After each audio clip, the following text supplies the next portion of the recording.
Hello everybody, my name is Manuel and welcome to another Eternal Top Decks series here on my channel.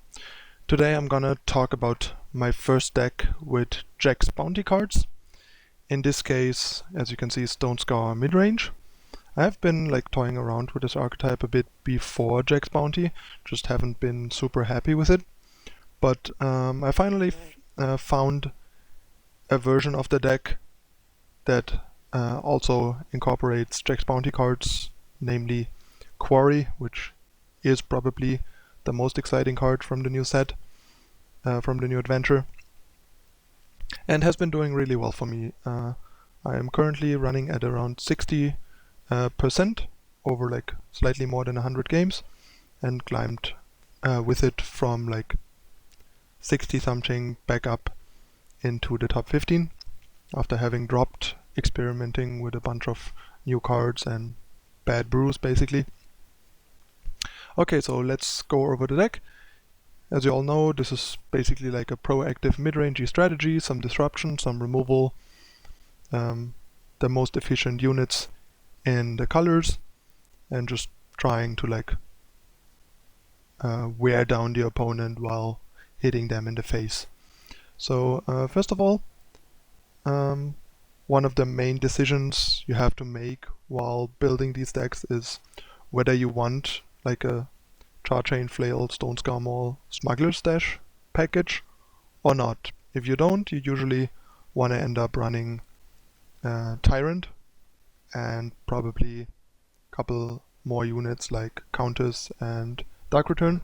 I don't have Countess because I felt like in order to fit the stash package you have to get rid of the Countess, and the Countess is not that exciting to begin with, in my opinion. So yeah, I actually started with Tyrant, and Tyrant has its merits. It's really nice how Tyrant locks up games against proactive decks. They often kind of run out of removal before that, dealing with other stuff and even out of silences, and then you drop a Tyrant at the top of your curve and they have no way to deal with it, and then a 6/6 or even 8/8 Tyrant if you have a cudgel quickly turns the game around, draining the opponent for 6 to 8 a turn, giving you also enough time to draw into more action to close the game, even if they eventually deal with the Tyrant before it kills them. But for now, I like the stash package a bit better because it adds something to the deck. The deck is sorely missing its card advantage. The deck has no real way of generating a bigger amount of card advantage, but stashing on 3 to 4 cards gives you exactly that. In grindier games, when you're almost out of gas and you draw a stash and get 3 or 4 high impact cards back with it, then suddenly you're turning a situation that you might be losing because you're out of gas and your opponent might have some more left in the tank into a decisive win, because if you have the time to deploy the advantage gained from stash, then it is easily capable of winning you games. Okay, so for the stash package we need 3 Flail, 3 Maul and 2 stash, as you can see. They basically go together. 6 weapons is an okay amount to reasonably often have at least 1 weapon to get back with stash in longer games too, and you also have the cudgels for Maiden occasionally to get back, so you sometimes get a relic weapon and a cudgel back, which is still better than not getting anything back. Next we have kind of an interesting one, Sabotage. Nobody really played this card in the main deck yet. I thought of wanting to play this card in this type of deck for a while, even before I saw other people do it, and while I hadn't really found a list that I liked with Sabotage, I eventually saw Sir Rhino coming up with his Stonescar Midrange deck running for Sabotage, and I really appreciate his approach to deck building most of the time, and it was nice to see that he independently came up with the intention and desire to put Sabotage in the main deck of a mid-range deck, which I think is great simply because there's a lot of like high tempo, swingy cards in the game. There's Auric Runehammer, which generates a lot of tempo. There's Stash and value, and there's Stash, which generates a lot of value.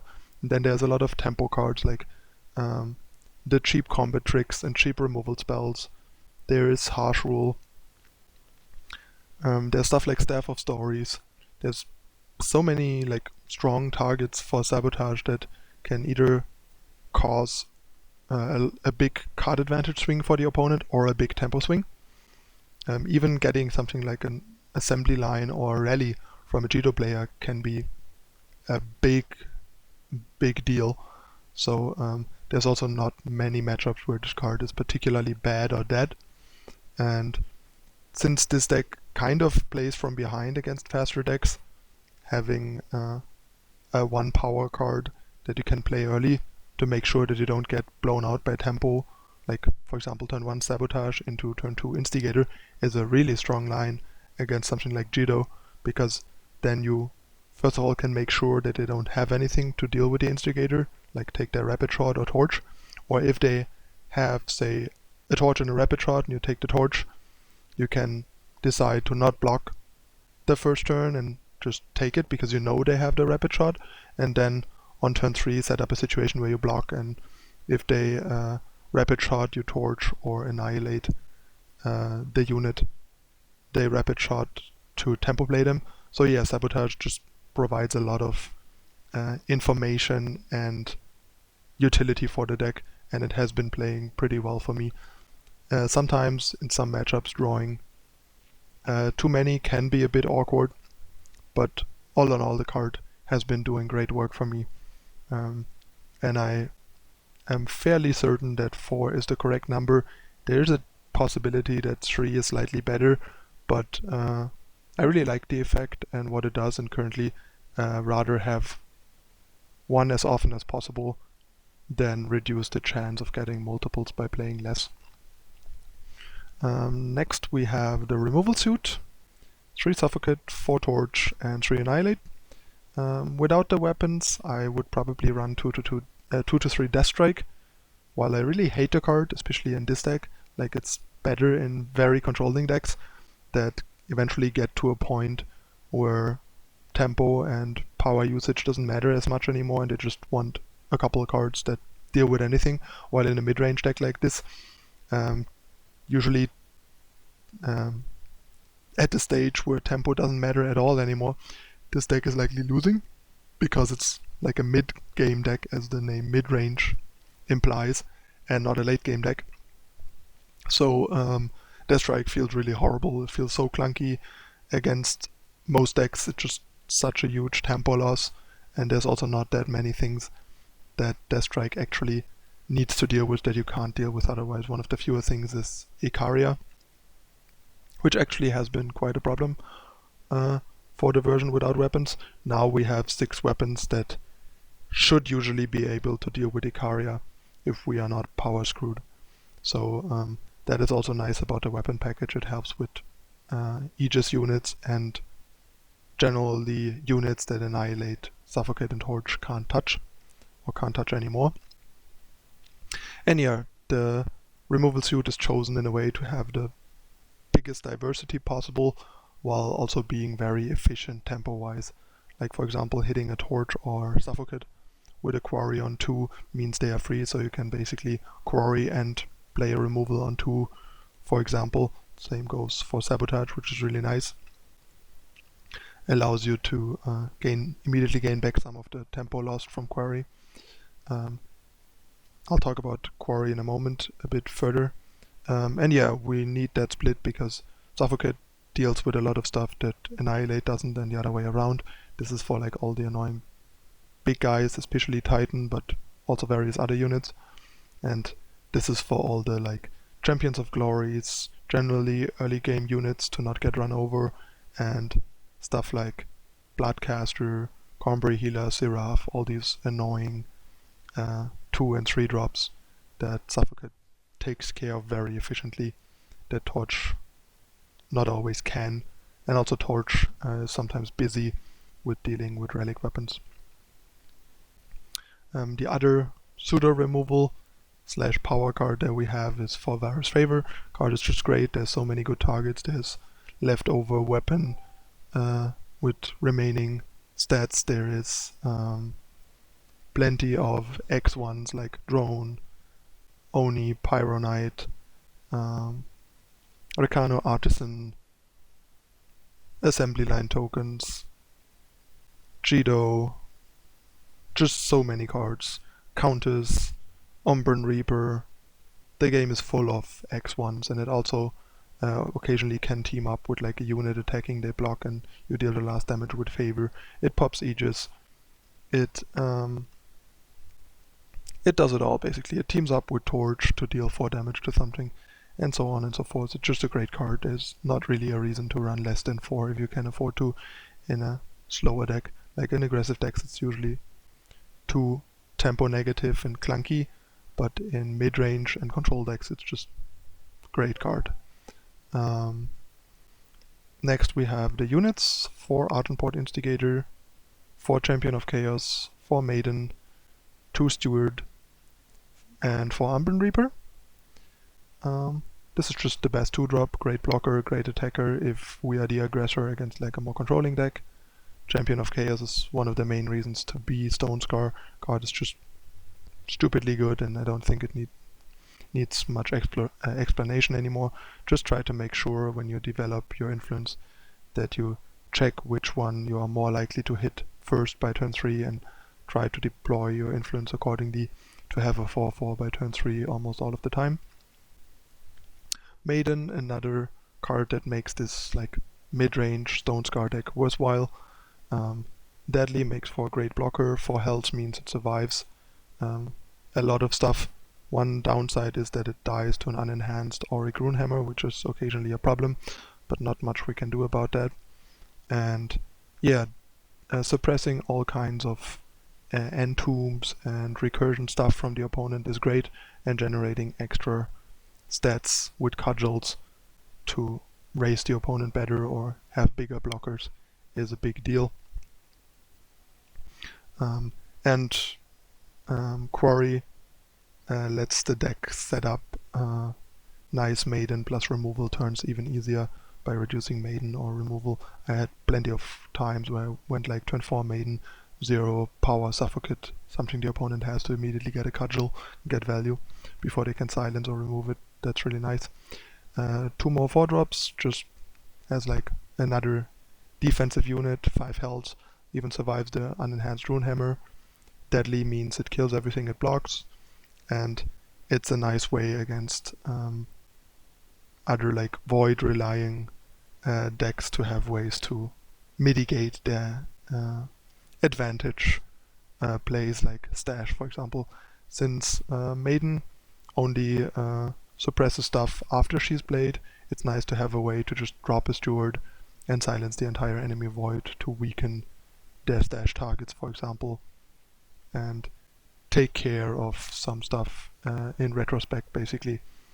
And it is also the other good 4-drop option for this type of strategy, basically, since Impending Doom probably is a bit too aggressive for this kind of strategy, just because it pressures us, which is a problem in all the aggressive matchups where we are playing from behind and trying to stabilize and not trying to like race, and therefore the constant ping from Impending Doom poses quite a problem, while we don't really need it as much in matchups where we are the aggressor, because we are just fine in that regard anyway. And Umbren Reaper is just a pretty good offense defense 5-drop. It's better than Drake in the sense that it also gains his life and that it can block the turn you play it and still deal 5 to the opponent thanks to its Entomb. And over the course of a game, it, unless it's silenced usually deals the same amount of a Drake thanks to its Entomb, dealing the 5 damage the Drake would deal the first turn with charge, but providing a more flexible offense-defense unit, which is why Reaper is the 5-drop of choice here. Back to the remaining cards. The 4 Quarry. this is one of the best decks so far, I think, for Quarry to go into. First of all, because it's Stonescar, so it doesn't need to be like a 3-faction deck with like terrible influence, crippling its influence to, since a lot of the decks that are like Stonescar 3-faction are not Stonescar base, they are like base 2 factions and often splashing like Shadow or Fire. And since Quarry is best played early, they have to cripple their power base to reliably play a 2-power card that is half splashed, basically.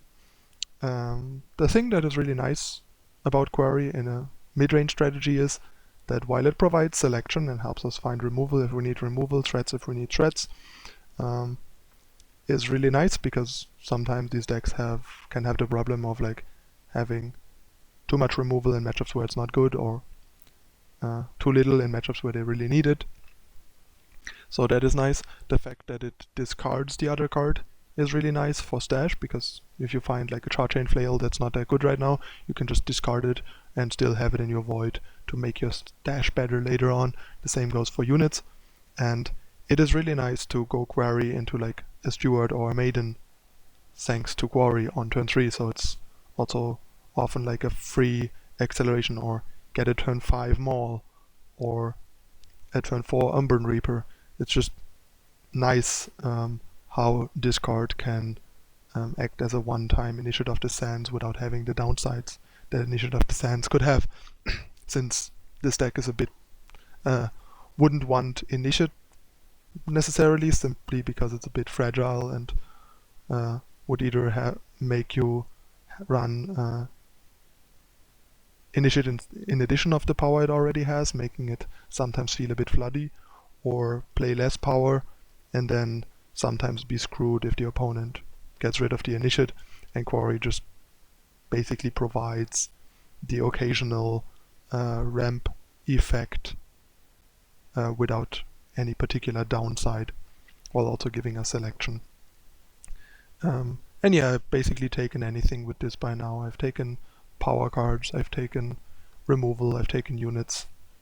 It's just really nice. It's a bit unfortunate if you have to take Charchain Flail, because the fact that it gets 1 cheaper doesn't apply, like it just doesn't do anything. It's not like it suddenly is a 1/1 weapon for 0, it's just still a 1/1 weapon for 1 or 0/1 weapon for 0. Something that I found that's a bit weird is that apparently you can't play Charchain Flail if you have 0 power, even if you get it back with stash and it's like a 3/1. You cannot play it unless you have at least 1 power left.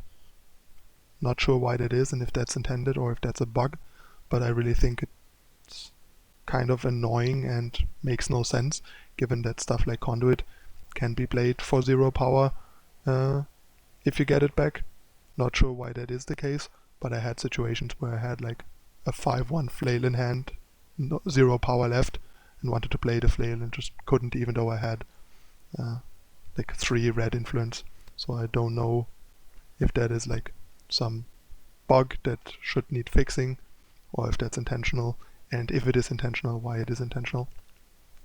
And yeah, Maul is like additional removal that can sometimes also finish control decks, which is kind of nice. Stash we already mentioned. Basically it's just the big haymaker in long games. 5 power, draw 3 to 4 powerful cards, which is pretty nice, and basically gives the deck some staying power that it otherwise would be lacking a bit. And once again, if you don't like the stash package as much, or want to try it without, just to see how it is, I would recommend cutting 2 stash, 3 Maul, 3 Flail for 3 Tyrants, 2 Countess, 2 or 3 Death Strike, and 0 to 1 Dark Return, probably, to just fill out the curve, have some additional removal in Death Strike, replace the curve topper by Tyrant to like stabilize against aggressive decks, which is arguably better than the weapon package against aggressive decks, and like the Dark Return just as additional flexible threats.